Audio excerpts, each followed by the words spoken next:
40 and I'm single.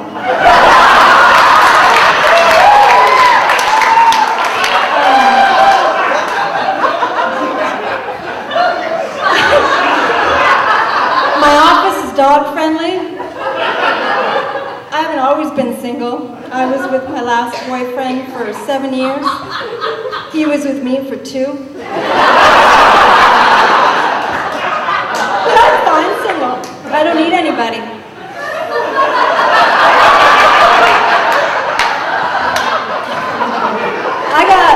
I got man's best friend.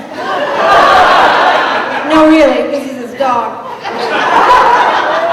But he's not getting her back. Daddy doesn't even call, does he, baby?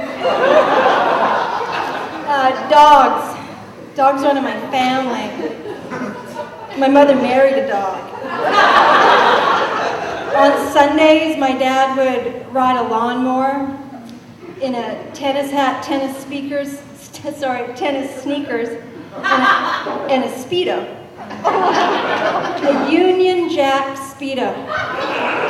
He was British and very proud of where I came from. A dog. My dad referred to the bathroom as his library, and the toilet was his throne. My dad was a well-read royal pain in the ass.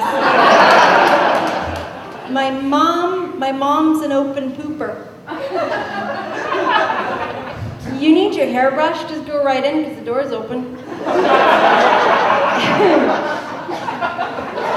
She'll strike up a conversation. It's like a lounge to her. And there's usually a recipe book on her lap, too. It's true. Not often did boyfriends want to stay for dinner.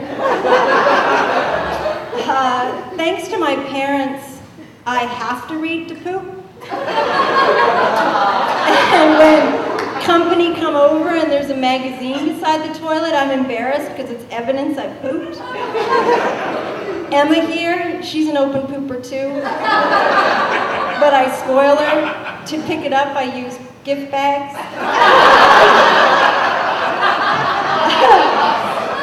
You guys are awesome, by the way.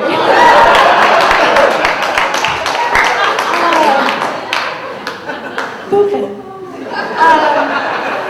Our bathroom growing up wasn't just my mom's lounge and dad's library, but it was also my sister Jackie's hair salon. She booked me in, docked my allowance, offered me a Taggerbeat magazine, and it would be about 3 appointments before my mom noticed my bangs were getting shorter and shorter and shorter. It went from a Dorothy Hamill bob to a Scott Baio feather. I had issues as a child. I had issues with my hair and with boys. If I may, Exhibit A, my Ziggy Happy Days diary.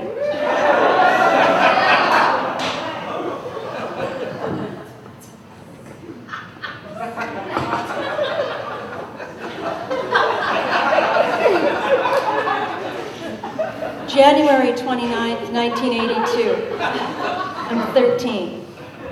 Dear Derry.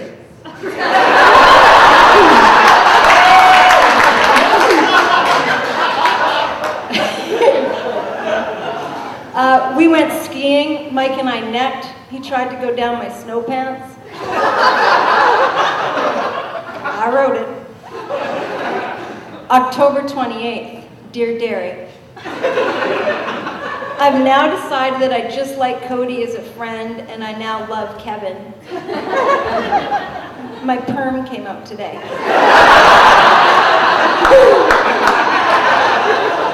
You know, it was a few years after this that I lost my virginity in a lot of basements.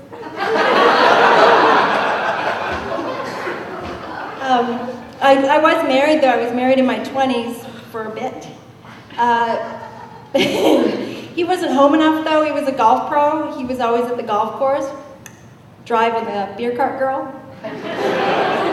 But we had a great wedding, a great party, very fun party. Well, what I heard, I actually blacked out after the speeches. I did. But it was noise violation. The police came and they left a summons and no gift. After the honeymoon, I'd be in town shopping, and I'd run into guests, and I'd be hoping they'd say, "Oh, Barbie, you were such a beautiful bride," and instead they'd say, "Has your mom gone to court yet?" Poor mom. So I used to drink too much, or as I used to think of it, people around me didn't drink enough. Yeah, you didn't know me then, baby.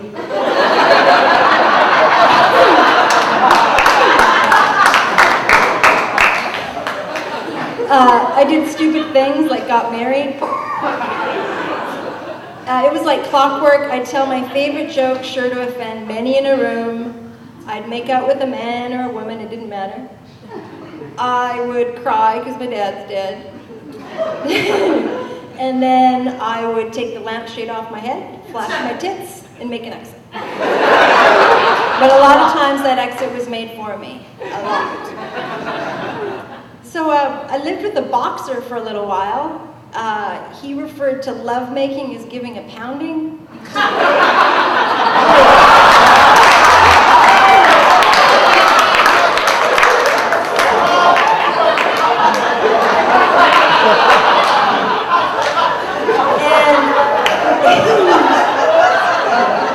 He would leave his chewing gum on his plate while he ate. And love is blind. Or was it just that I got so many poundings I couldn't see straight in? But I tell you, I knew what was coming when the gum hit the headboard.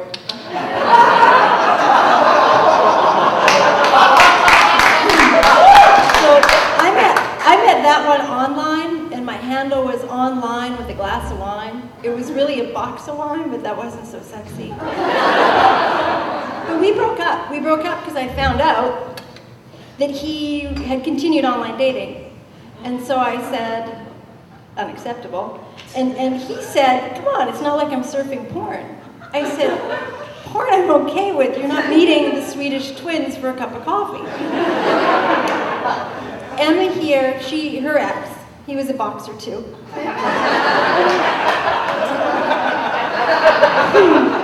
He knocked her up 3 times. And he doesn't call anymore either, does he, baby?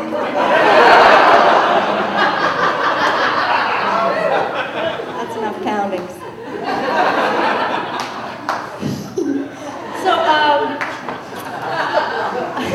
I'm a snooper, and it doesn't do me any good. I don't find good things. I've yet to find in my boyfriend's wallet a note that says, "I sure love Barbie Bird."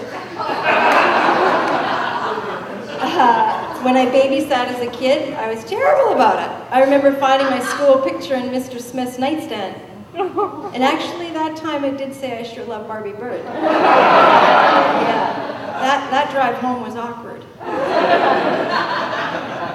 When my sister was old enough to babysit me, she had her arm around me, and we're in the carport, and we're waving goodbye to Mom and Dad, and she turned to me and she said, "They're never coming back, you know."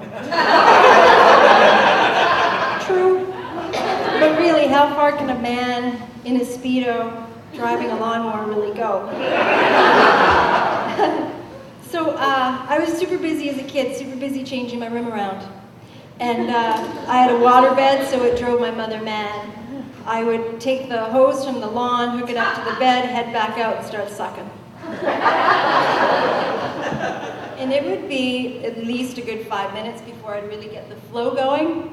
And if she caught me, the reno would be canceled and I'd only be left with a hickey. Little did Mom and I know this scene would later repeat itself as a teenager. And the hose's name was Ronnie Stewart. I became quite popular in high school with the nickname Barbie Bird Swallows.